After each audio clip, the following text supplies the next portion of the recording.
Сәлем құрметті оқырмандар, бүгін сіздермен біз жыныс жолымен берілетін инфекциялар туралы сөйлесетін боламыз. Міндетті түрде каналға тіркеліп видеоға лайк басуды ұмытпаңыздар, ал сұрақтарыңыз болатын болса, осы видеоның астына комментарийға бөліміне жазыңыздар, мен сіздерге міндетті түрде жауап беретін боламын.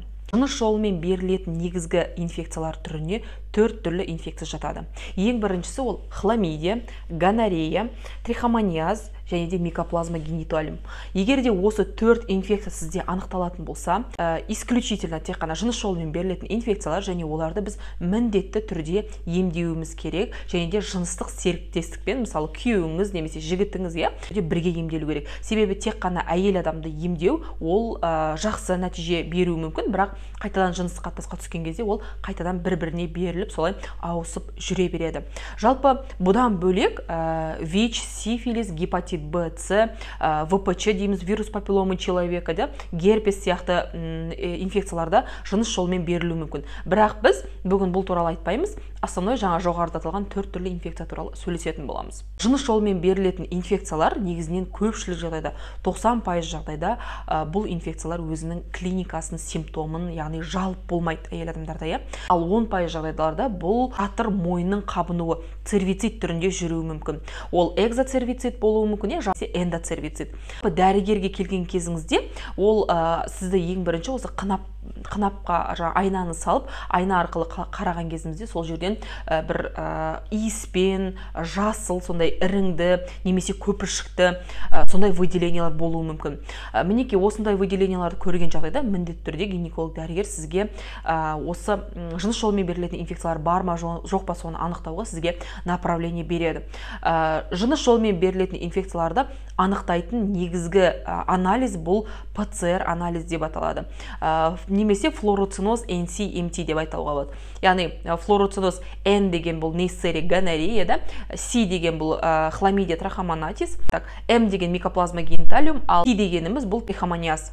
Осы 4 түрлі инфекцияға кез келген инвитро, олимп деген сияқты лабораторияларда анализ тапсыруға болады. Егер ПЦР-дің нәтижесінде сізде осы 4 инфекцияның кез келген біреуі, немесе көпшілік жағдайда бұлар қосақтасып жүруі мүмкін, қосақтасып жүрген түрі анықталатын болса, онда сіз міндетті түрде, сізде тіпті ешқандай жалып болмаса да ем алу керексіз. Және де егер де біз бұндай инфекцияларды емдемейтін болсақ, ол организмде ұзақ уақыт жүретін болса, бұл әйел адамдардың болашақта бала көтере алмай қалуына, мысалы спайка дейміз, воспаление, бесплодияға, яғни алып келуі мүмкін. Жыныс жолымен берілетін инфекцияларға сіз қынаптан жағынды тапсырасыз. Ол үшін осындай арнайы бір реттік қолданылатын зеркаланы аламыз, осыны ашып, бұл міне осындай гинекологическое зеркало деп аталады. Яғни осыны алып, былай мені қынапқа салынады. Одан кейін осындай бір ретті қолданылатын щетка. Яғни қынап жағынды алуға арналған щетка. Осылай қынаптың сводтарынан жағындалады, және де осы алынған жағынды мынандай арнайы ортаға салынады.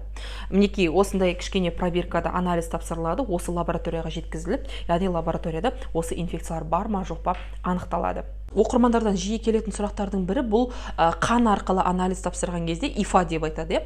Иммуноглобулин G, егер де хламидияға мысалы анықталатын болса, осыны емдеу керек па деген сұрақ көп қойылады.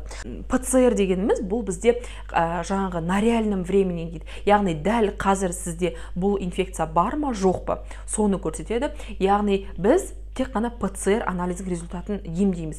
Ал егер ИФА арқылы мысалы табылатын болса иммуноглобулин G, бұл сіздің, яғни сізде хронический процесс. Бұдан алдын, мысалы бірнеше жыл бұрын сіз осы хламидиямен мысалы ауырған болуыңыз мүмкін, сол яғни қанда сол хламидияға антиденелер қалады. Яғни бұл анализде соны көрсетеді. Бұндай жағдайда емдеудің қажеті жоқ. Хламидия мен микоплазма бұл внутриклеточные инфекция. Ол дегеніміз не? Емі өте қиын. Олар жаңағы клетканың ішіне кіріп алады да, сол жерден шығып кету өте қиын. Сол себепті кейде ем 1 курс, 2 курс, мысалы кейде 3 курсқа дейін де созылуы мүмкін, өйткені организмнен шығуы өте қиын. Және де бұл жыныс жолымен берілетін инфекциялардың емі исключительно это антибиотики.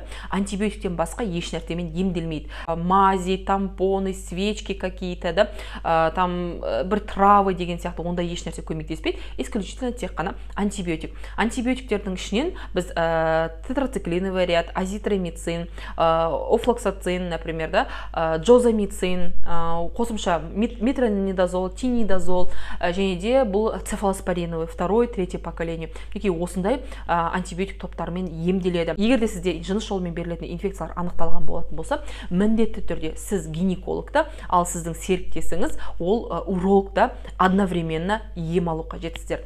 Бұдан басқа да сұрақтарыңыз қалған болса, астына төменге комментарийға жаза кетіңіздер. Сіздермен келесі видеода жолыққанша.